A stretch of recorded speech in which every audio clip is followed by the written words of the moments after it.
bakunzi bacu bakunzi b'uruga B Info Plus kandi baramutse ndabaye n'ikaze makino higaniro cacu cuno munsi turi kwigenekerezo rya 17 ukwezi kwa gatandatu ono mwaka turimo 2025 kanangore ndamutse cyane no dukurikirana yabaherere mu gushacu cy'u Burundi abari mu mahanga hagiye hatandukanye bumve yuko tubaramukije cyane no munsi dufite amakuru menshi twumva kubaha ariko murabizi neza na neza ko muri studio ntabandumwe reka remo nkundire ndamutse umusanguzi wacu tugiye kubana mwakino kiganiro cacu cy'uno munsi bana musanguzi nizere yuko umerewe neza. Ndagushimiye cyane bwana journaliste jewe ndakomeye kabisa ndashima Imana ego nabonye bukeye ndaramye umuremye kuko byose ni wabigira kongera kabigirura cyane gose reka nce ndamutsa n'abadukurikiranye aho bari hose nabo nyene ndizera ko abenshi muri bameze neza abagwayi nabo tubipfurize gukira vuba bwangu Imana ikomeje kubaba hafi cyane gose kuko niyo muganga mukuru akomeye gusumba abandi bose cyane gose musanguzi dufite byinshi byo kuganira no munsi ariko imbere yuko twinjira mu gano nyezina reka nongere shimire cyane babantu bacu babantu bumvise kamo twabateye tunabashimira bimwe by'imva mutima twongera dutumira abandi kugira ngo wo bishobokera nawe agira icyakoze mugandazi yuko ibiko byari biri ubuseho bikiri hari yindi ntambwe vuba cyane muraza kubibona bana musanguzi amakuru ni menshi unkundire manze mvuge amwe mu ntangamarara y'ivyo tuza kuvuga twaza gusimbira muri warikari tuyagengene bimeze aho ubona ko bidasanzwe ndetse turaza gusimbira no muri rucuro tuyaga ivyaho kabare na karehe naho ntivyoroshe ibi byose biri mu makuru twabateguriye no munsi bana musanguzi reka nonge ndakuramutse ndaguha n'ikaze ariko imbere yuko twinjira mu gano cacu nyezina tubanze tuganire cyane cyane kubijanye n'urupfu rwa nyene icubahiro umukuru w'igihugu cy'u Rwanda President Paul Kagame ikaze kandi yes ndagushimiye cyane bwana journaliste reka nanje mpikaze abadukurikiranye aho bari hose cyane gose nibaze tuganire kuri aya makuru atandukanye ariko aravugwa mu karere k'ibiyaga bigari cyangwa se mu karere k'ibiyaga binini reka dutangurire kuri iyo nkuru yo kuvuga bwana journaliste yuko hamaze iminsi ku mbuga ngurukanabumenyi zitandukanye hariko haravugwa yuko President w'igihugu cy'u Rwanda nyene icubahiro Paul Kagame yuko yoba yavuye mu mubiri aya namakuru twageze cyavuga ko ku munsi w'ejo ariko kandi n'ibitangazamakuru ndetse binatandukanye bona journaliste biriko biravuga kuri aya makuru kandi wanashaka n'ibitangazamakuru bikomeye byo mu gihugu cy'Ubudagi navyo byagize ico byavuga ko bivuga yuko President Kagame yoba yavuye mu mubiri ibindi bitangazamakuru bitandukanye bona journaliste byamaze kuvuga novuga ukwerekana ninde agiye gusubirira uyu President Paul Kagame mu gihugu cy'u Rwanda hagati ya Janet Kagame hamwe na James Kabarebe ibitangazamakuru bikoberekana aho bivuga yuko ngo President Paul Kagame kuva mu mwaka wa 2020 ngo yoba atarameze neza ngo bisa nkaho yatwarirwa n'umugore wiwe rero ngo kubera ko yoba yavuye mu mubiri bakavuga yuko umugore wiwe ngo yoba ariwe agomba ace ayobora abandi nabo bati uyu James Kabarebe ntabwo yabimwemereye na gato ahubwo ngo agomba ace afata vora akubite kudeta byihuse kugira ngo igihugu ntigisubire kuja mu maboko yabo bise abansi b'u Rwanda intera hamwe ariko kandi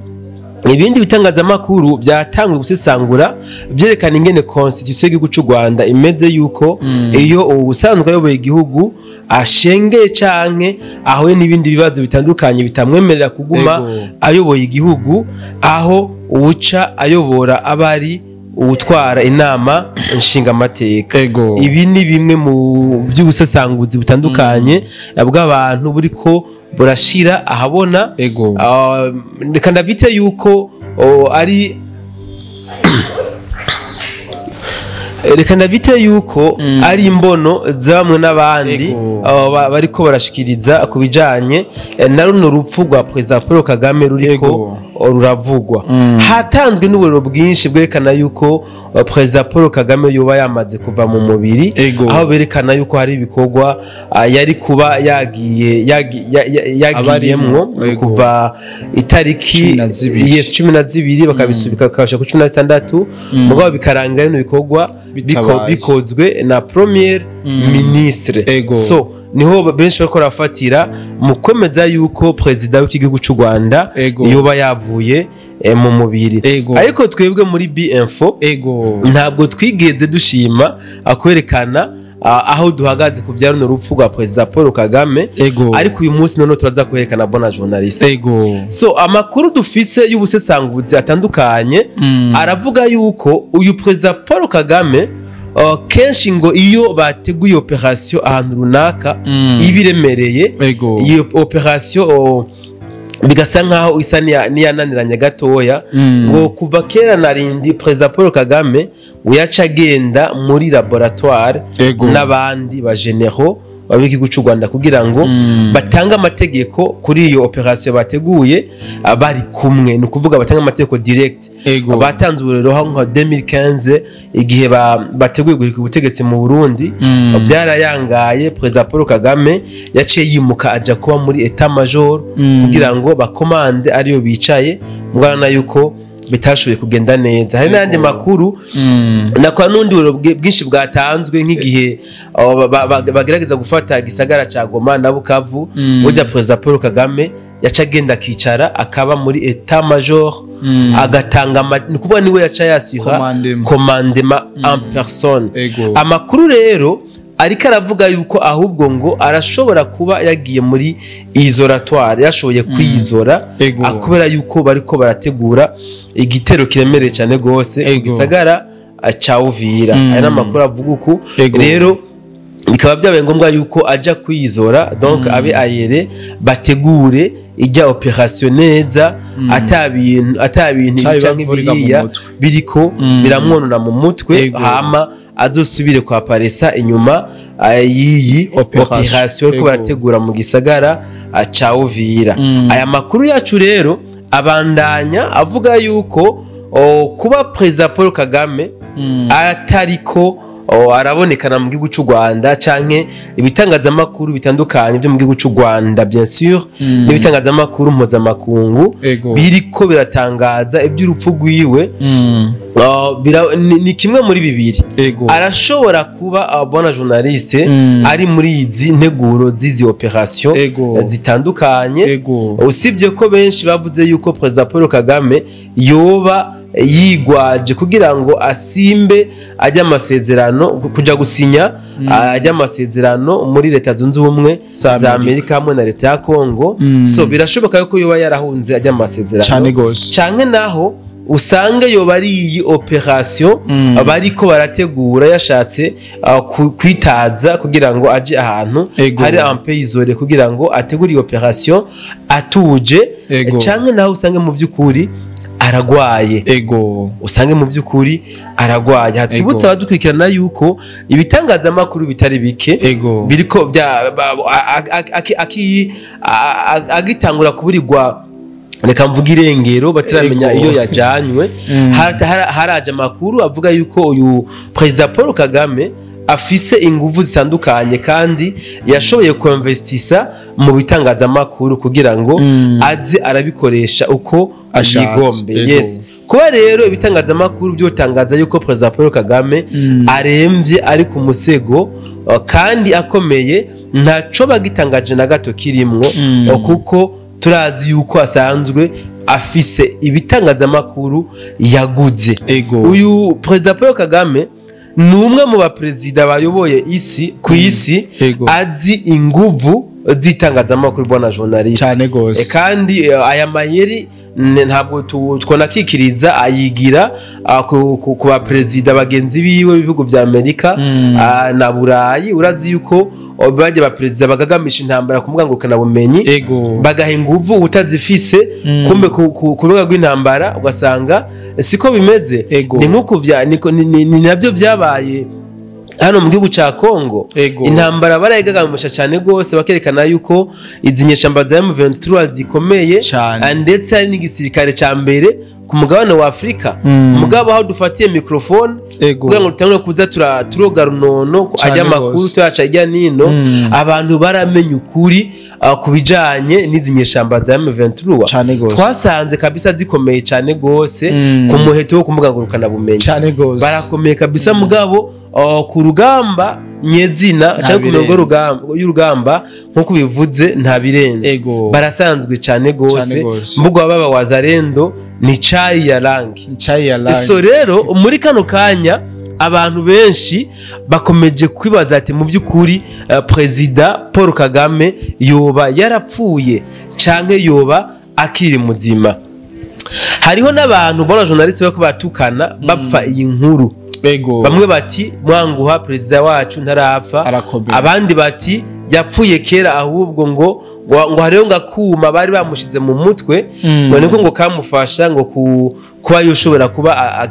akiri muzima atekereza nk'umuntu muzima ngo mugabo rero ngo ahagiriye mu Budagi ngo abazungu baramuhimbye bakora kuri kakuma ngo aca aradenduka. So aya nandi makuru ariko aravugwa cyane akuru uyu mwubahwa wo mu gihugu cy'u Rwanda President Paul Kagame ariko amakuru y'ukuri kandi yo kwizera ku rupfu ruko ravugwa kwa President Paul Kagame na yuko atagitangaza amakuru kirasohora aya makuru kiyatangire n'ivyemezo cyane gose yaba na leta y'u Rwanda ubwayo yaba na babandi batandukanye basanzwe bavugira President Paul Kagame nta na bamwe baremeza yuko President Paul Kagame yoba yavuye mu mubiri. Niyo mpamvu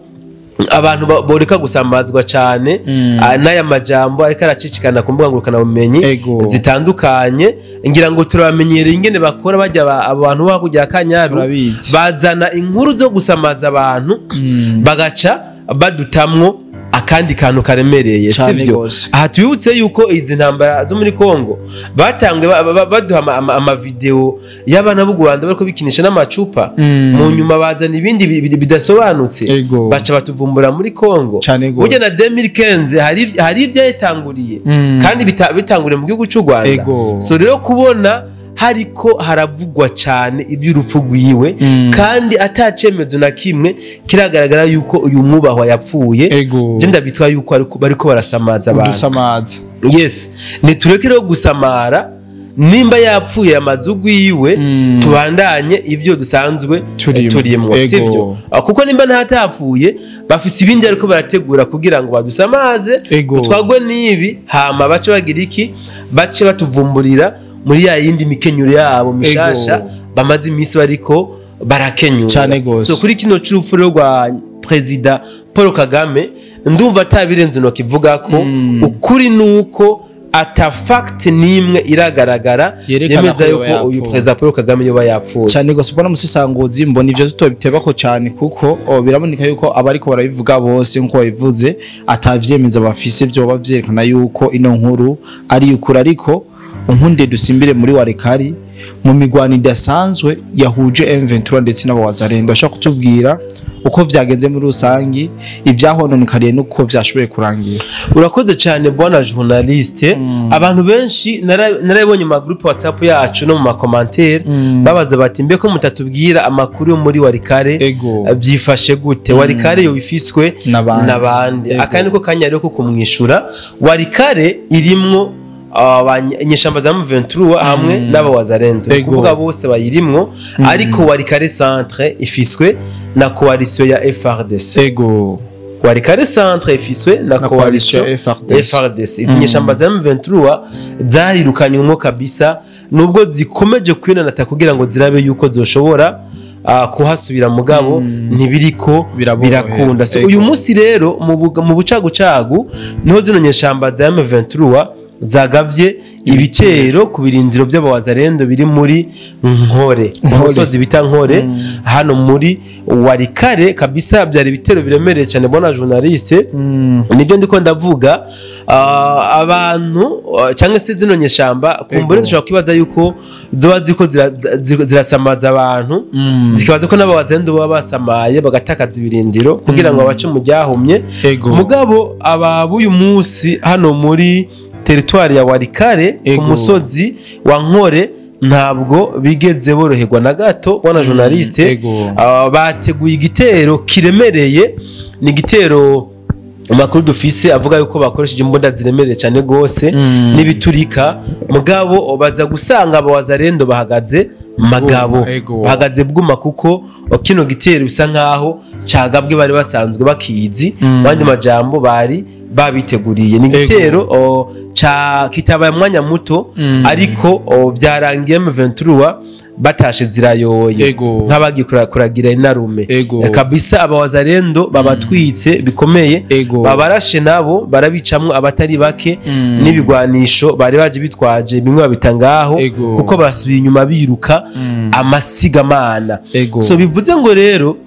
inyeshamba za M23 nubwo zicina nata birasa nkaho ziko ziratera igere rya nyuma cyane gose. Ugiye kuraba ibitero bariko barakora muri iyi minsi bitangura n'inguvu nyinshi uko severe bafite ibigwanisho biremereye, mugabo nta resistance bagira, birangira bukebu. Yes, nta resistance bagira, batangura barurumba mugabo bigahera bazimijwe. Kuvuga abawazarendo kabisa babazimirije ko umuriro ikitaraganya, babasubiza inyuma. Ubu tuvugana hano muri Warikare ku musozi wa Nkore abawazarendo bashoboye kuzimya umuriro, haratekanye kabisa cyane gose.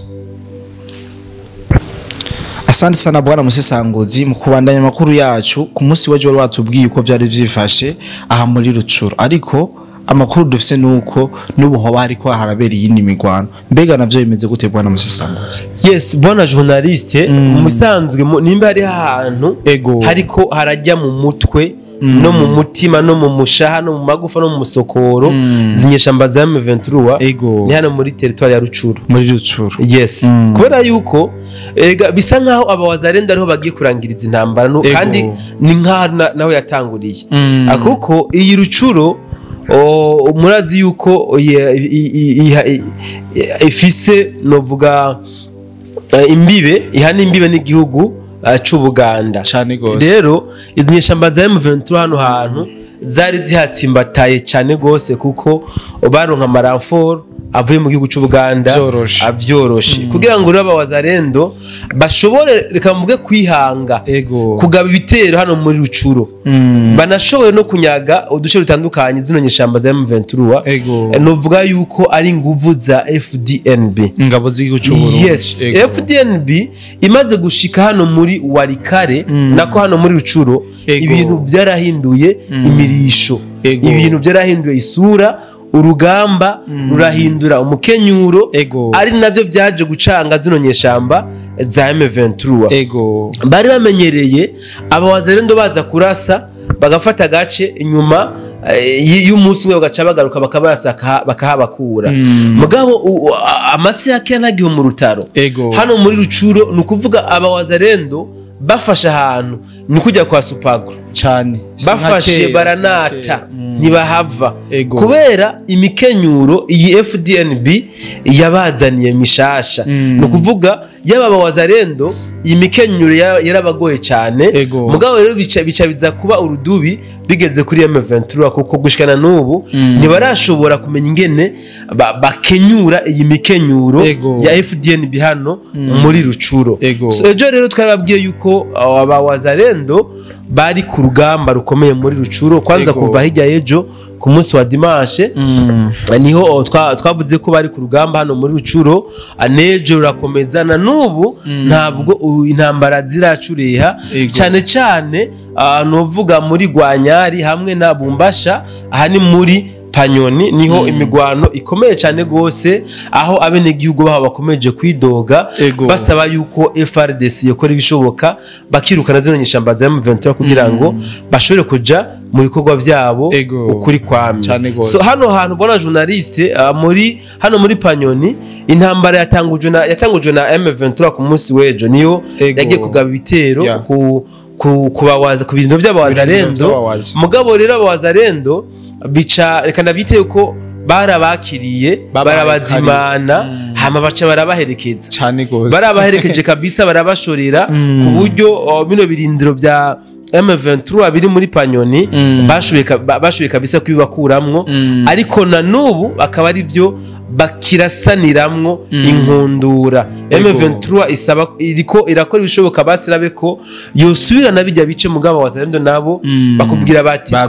twafashe kurekura n'ikirimwo ahubwo n'ahandi hose muri tugomba kuhabasanga tubatuze kabisa tuwomore. So niyo mpamvu bwana journaliste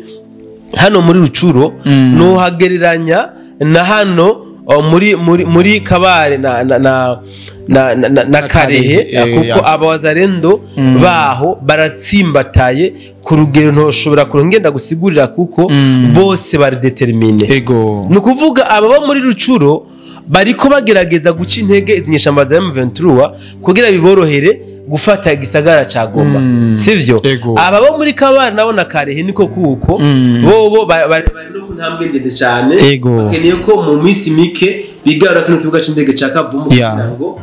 baze gutera igisagara ca Bukavu mu buryo bworoshe. Aho nyene tukiri ngaho nyene ku kibuga c'indege ca Kavumu biravugwa yuko hoba hari mirambo myinshi yoba yaraboneka yaragaragaye ahasanzwe hegereye cyangwa mu micungaro y'igibuga c'indege ca Kavumu ariko abantu bakibaza ati ni bande bashoboye kuhagwa bimeze gute. Ivyo bikaba vyavuye mu migwano yahabereye ihuza abawazarendo n'aba M23. Yes, bona journaliste hariho gitangazamakuru nabonye cyatanze amakuru kivuga yuko ngo ivyo biziga biriko biragaragara kilometero 4.5 kibuga c'indege ca Kavumu ngo ni biziga by'abawazarendo bishwe So aya makuru ndagomba ndabeshuze nivuye nyuma bona journaliste namana bivuze biragoye yuko umuwazarendo yogwa ku butaka bwa Kongo ngahasanga nguriki biragoye cyane kuko ni wabo ariko agwanira hafi y'imiryango yabo aho abase bari ba mama wiwe bari base wabo bakuruye batoye biwe babyara urumva biragoye ko umuwazarendo yogwa ku butaka bwabo ngo arinde aribwa n'imbwa ubiriwe nguribwe n'imbwa uribwe n'ibikona bikunda bona journaliste. So ibi biziga biko birabonekana cyane hano muri Karehe na Kabare ucungana n'ikibuga c'indege ca Kavumu ni biziga by'aba M23 abashuye kuhagwa muri migwano imaze imisi ihabera hano kuvuga baratinye kuja kurekipera biziga by'ababo ngo babihambe kubera yuko bibaza yuko abawazarendo boca bahabatsinda nabo boca bahabarasira nabo bakahagwa bahitamo gusiga ibyo biziga aho hejuru biriko biraribwa n'imbwa hamwe n'ibikona. Abenegihugu nabo abo muri hano muri Kabare na Karehe nabo ubwabo ntibashobora kuja guhamba bino biziga kuko bafise ubwoba ubu ntibariko baraja hanze bariyerereza akubera ko umwana n'umwanya haguma habera imigwano ya hato na hato abawazarendo nabo ntibashobora kubahamba kuko isababo ibiziga rero bona journaliste n'iby'inyeshamba za M23 na RDF biturutse ku ntambara imaze iminsi kirabera hano muri territoire ya Karehe hamwe na Kabare. Nuvuga ko bapfuye bakiriko bona journaliste kuko hariho nabusanga bari ko baricwa n'inzara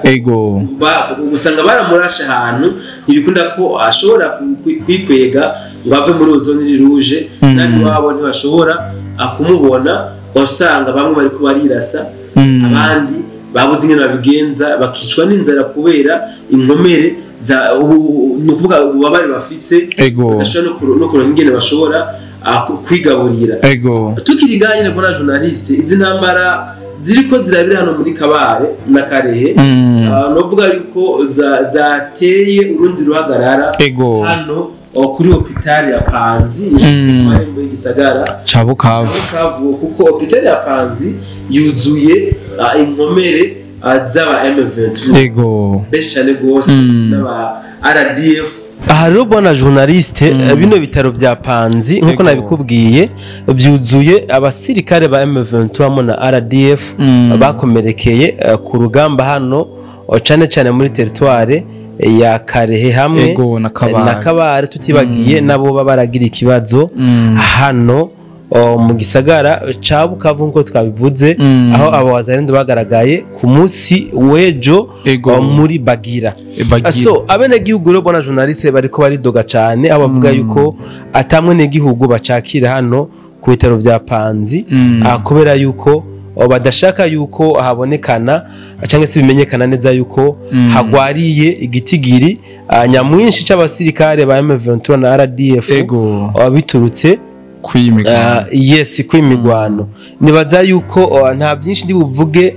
hano kuri iyi territoire ya Karehe canke na Kabare usibye yuko na nubu bisa nkaho bakomeje kurabana ayingwe umwanya n'umwanya bashobora kandi kongera gukozanyako. Ariko bona journaliste hariho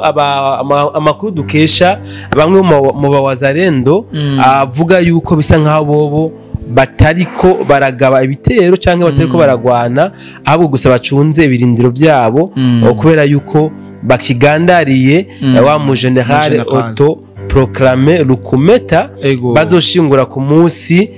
wa mercredi hama bamugandukeko cyangwa se bace ku mazi ku munsi wa vendredi tariki 20. Asante sana musisangozi, ariko mbere ko turangiza amakuru yacu y'uno munsi nagomba ndagusabe ubwira badukurikirana ngene vyifashe mu bijanye n'umutekano ngaha mu gisagara ca Uvira. Ubona yuko abantu bakeneye kumenya amakuru yaho ku mwanya. Urakoze cyane bona journaliste. Hariho amakuru nabonye ku kinyamakuru kimwe avuga yuko mu micungaro y'gisagara ca Uvira yuko hoba hafatiwe aba M23 gitigiri nyamwinshi bariko bagerageza kwinjira mu gisagara ca Uvira ubiyambitse umwambaro wa gisirikare w'igihugu cy'u Burundi. Bano ba M23 rero ngo boba bafashwe novuga kubera yuko bagerageje kubaganiriza abandi bumve yuko boba ari bagenzi babo mugabo baza gusanga si bagenzi babo baca babatira ikamba. Aya makuru nayabonye ku bitangazamakuru bitandukanye bona journaliste mugabo ntabwo nshobora kuyemeza kubera yuko amasoko yacu dufise muri Uvira yambwiye kabisa yuko aya makuru atayo bazi haba muri wazarendo haba natandukanye dusanzwe dukura inkuru. Aya makuru noita yuko ari amakuru bashoboye kwihimbira kumbure kugira ngo baronke ivyo baza gusangiza abasanzwe babakurikirana. Amakuru rero muri kano kanya Uvira iratekanye nta kidasanzwe kiri muri Uvira. Abene gihugu bariko barakora ibikorwa byabo ukuri kwamye kandi n'umutima utekanye kubera yuko barafitiye icizere cyane ngabo za leta y'u Burundi zisanzwe ziko ziragarukana amahoro hajya mu gihugu ca Kongo zagiye gutuza imigwi y'iterabwoba harimwo baragitabara hamwe na M23 n'indi migwi y'iterabwoba isanzwe itandukanye. Rero ku bantu bari bifuje kumenya amakuru igisagara ca Uvira nukuri Uvira haragendwa ni mama mukino bango ni mama wararaye yes kabisa Uvira hameze neza cyane gose no mu micungararo yaho habaza za Ruvunge za Runingo kabisa umutekano waho ufashe neza nta kidasanzwe. Asante sana bwana musisangozi kuri ano makuru duhaye kaduhite tunarangiriza ngaha bwana musisangozi kuko twayaze byinshi kandi ndagushimire cyane. Urakoze cyane bwana journaliste kandi ndagushimire. Hariho amakuru twobwira abadukurikirana tuzako kubasangura mwanya uri imbere umwanya dukundiye aho twameje kubona mukanya na makuru ndose mukanya yuko leta y'u Rwanda ngo yuba yugaye imipaka yihuza n'igihugu ca Kongo ngo imipaka yose. Ego. Aya makuru rero reka tuje tuyakurikirana yuko ibara yakuri cyane gose. Tumenye n'impamvu leta y'u Rwanda yoba yugaye imipaka. Reka shimire cyane abantu bose badukurikiranye mu kino kiganiro, nizere yuko bashoboye kumvira vyinshi. Isango ni mu kindi kiganiro. Bye bye.